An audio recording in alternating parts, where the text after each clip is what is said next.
Moscow पर Ukraine का बहुत बड़ा ड्रोन अटैक।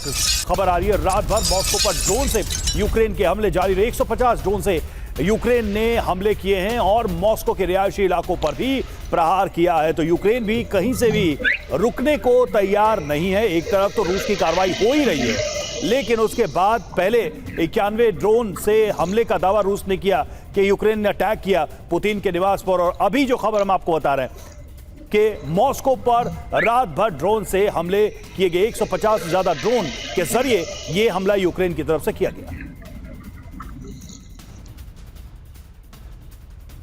और ताजा जानकारी यह मिल रही है कि मॉस्को में एनर्जी इंफ्रास्ट्रक्चर पर भी यूक्रेनी हमले हो गए। यूक्रेनी ड्रोन अटैक के बाद मॉस्को में ब्लैकआउट।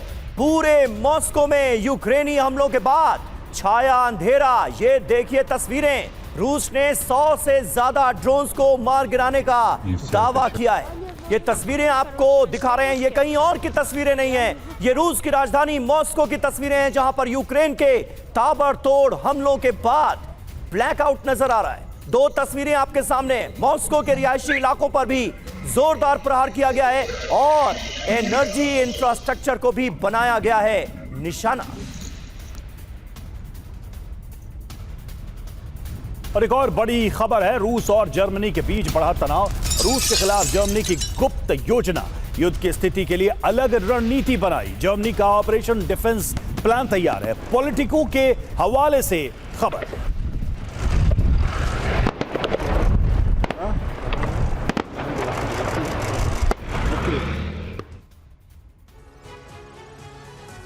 तो आइए आपको बताते हैं कि जर्मनी का डिफेंस प्लान क्या है, रूस का काम तमाम करने की तैयारी कैसे हो रही। जर्मनी की रणनीति पर जरा गौर कीजिए। सप्लाई लाइन और एयर स्पेस बचाना, रूस को सीमा तक पहुंचने से पहले रोकने की रणनीति पर जर्मनी आगे बढ़ रहा है। बाल्टिक देशों को कुशन जोन के तौर पर इस्तेमाल करना, रक्षात्मक काउंटर अटैक की तैयारी।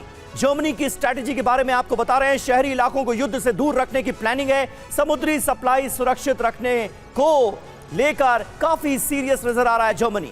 रूसी नौसेना को समुद्र में फैलने से रोकने की रणनीति पर जर्मनी आगे बढ़ता नजर आ रहा है। जर्मनी को डर किस बात का है? 2029 तक नाटो पर हमला करेगा रूस और पूर्वी यूरोप को सबसे ज्यादा खतरा है, यह जर्मनी की आशंका बनी हुई है। रूस को लेकर विस्तारवादी नीति रूस अपना रहा है और युद्ध स्तर पर रूस की जंगी तैयारियां जो दिखाई दे रही है उसको लेकर भी जर्मनी आशंकित है।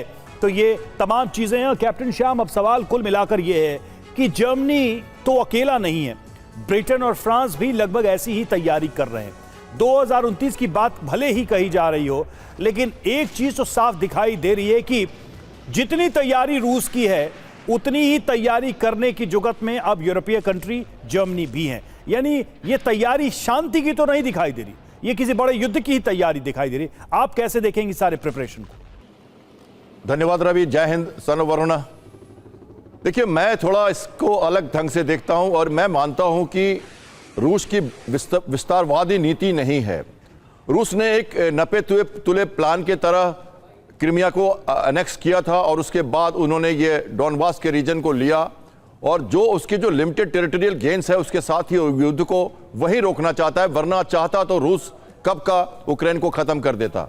तो जर्मनी अपनी नॉर्मल नीति की तरह अपना डिफेंसिव प्लान बना रहा है। एक लॉन्ग टर्म स्ट्रेटजी में सारे कंट्रीज यूरोपियन अपने अपनी प्लान बनाते रहते हैं। ऐसा कोई इमीडिएट थ्रेट मुझे लगता नहीं। 1407 दिन हो चुके हैं युद्ध के। अगर ऐसा कुछ होना होता तो अब तक कुछ न कुछ तो होता।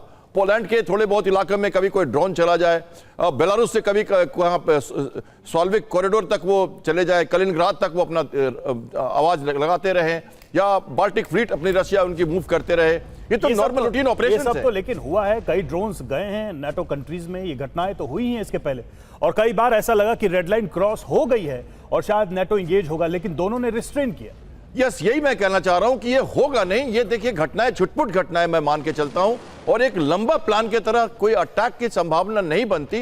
हालांकि मैं ये मानता हूं कि रशिया, एक बात मैं खुद ही पूछना चाहता हूं अपने आप से कि अगर इतने अच्छे फ्लोरिडा में वो बात कर रहे थे तो इस तरह की मॉस्को पे अटैक, इंफ्रास्ट्रक्चर को डालना, टुपास्क जो उनका रिफाइनरी है, ऑयल पाइपलाइन है रशिया का ब्लैक सी में, उसको अटैक करना, आखिर पुतिन ये जेलेंस्की कर क्या रहे हैं? अगर उनको फ्रांस में आगे बात करनी है 7 जनवरी को, और तो प्रवोक क्यों कर रहे हैं रशिया को? उनको पहले अपनी बात कथनी और करनी दिखानी ठीक चाहिए। है, यानी आपके हिसाब से प्रोवोक करने की कोशिश की जा रही है रशिया को, और रूस लगातार इसी वजह से यूक्रेन पर बड़े हमले कर रहा है।